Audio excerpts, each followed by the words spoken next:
Well, Robert Pattinson back on the big screen.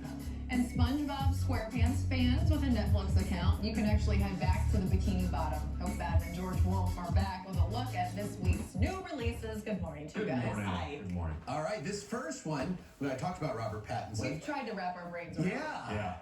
Yeah. Let's talk about it. Yeah, it's a sci-fi satire from the guy that did the movie Parasite a couple years ago. Right. Won those Oscars. Yeah. He's back with this, and Robert Pattinson plays a guy who basically volunteers to die every day. Okay. Which is a weird concept, and you might not think Bong Joon-ho is a sci-fi comedy creature feature, but he's actually done all of those things in the past. And he does it really well here, combines everything. Robert Pattinson needs to get off Earth, so he volunteers for this colonizing trip to be sort of their science department's guinea pig. He goes out every day and breathes the air and tests the radiation and picks up viruses, and they imprint him, and he comes back the next day and helps the science department make the place safe for the group of people that is run by a vainglorious buffoon played by Mark Ruffalo and his insane wife played by Toni Collette. That's a great cast. Yes. Oh, yeah. And it's a very funny movie. It's absurd and very broad stroke, which you might not expect from Bong Joon-ho. Robert Pattinson is hilarious. Is he? He is. He's so good, and he just keeps coming back. So it's a new one every time. But he does the voiceover to kind of let you know about his own character and about what's going on. And he's so funny and dry. But the whole cast, right down to the most minor characters, this guy who wears a mascot suit in every scene for no reason you can think of. He's just the pigeon guy. They're all so committed to this lunacy, and underneath of it, it's very smart and satirizes what we're dealing with right now in terms of everything. Okay.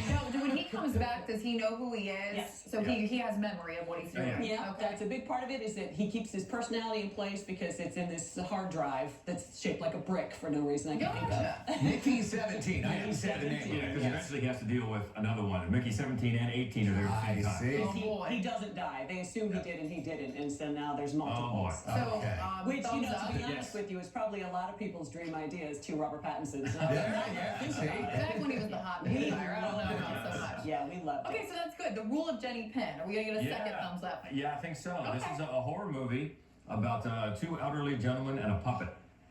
Yeah, it's John Lithgow and Jeffrey Rush, so that's a great cast right there. And they both are patients at a convalescence home. Jeffrey Rush plays a very pompous judge who's just there while he recovers from a stroke, and he's a bit of a Karen.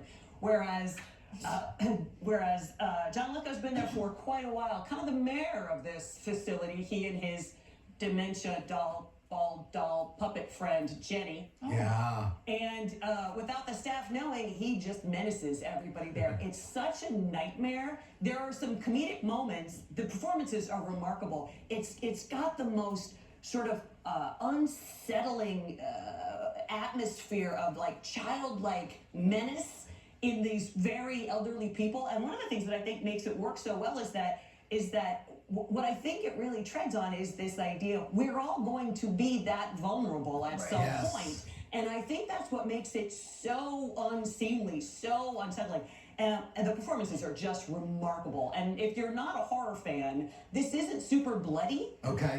It's just really Creepy. It looks very unsettling. creepy, John very Lithgow creepy. is John Lithgow great in everything he does. Yeah, and so is Jeffrey Rush. They're both really Yes. great. So this is a big thumbs up for us. I'm very excited to get a theatrical release. Ooh, Good. we're going good right Yeah. now. All right. Plankton the movie. Is that right? Yes, we're excited for this one. Okay.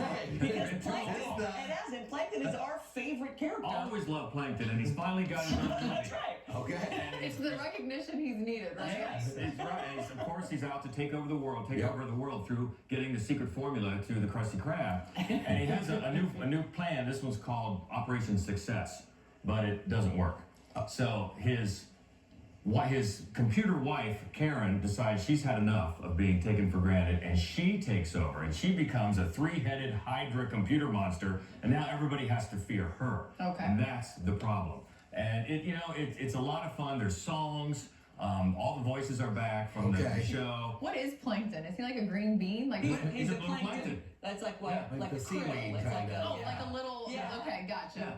And so everybody's back in this I've not undersea watched adventure. SpongeBob. And they do come up with shore on the beach a couple times, and it's quick. It's barely an hour and a half, and it's just a lot of And fun. it's on Netflix, so It's if on you have it, Netflix, yeah. Oh, yeah. I thought Worth a there were watch. a bunch of Yeah, Okay. we love loved it. Yeah. Hey, quickly, let's recap the Oscars. Yeah. You guys did a great job with the podcast. You took over our We sessions. didn't do a great job picking. Well, you know, I think it was a One better than surprise. the other. Good weighing in. I know it surprised everybody, especially the Best Actress category. Yeah, that was the Was that your biggest That was surprise a of big the surprise, night? yeah, because we had Demi Moore down, and then, but otherwise, I mean, I think that it went pretty well. Pretty well. Yeah, I mean, I think there were some here and there. We usually do, at least I usually do better picking than that. But, you know, Nora I thought was going to win, but boy, it swept. It did. Yeah. Swept. It's a great movie too. So Okay. Well, a but I lot of think times when too- something wins a bunch, you're like, do I have to see it now? It's Right. really, really It is good. really But I think too, back to your point of like, it's not just about picking, you know, and being perfect in that aspect. It is fun to hear you guys talk about movies because you talk about them. I mean, you do it here every Friday, but you talk about them in a much different way than the average bird does.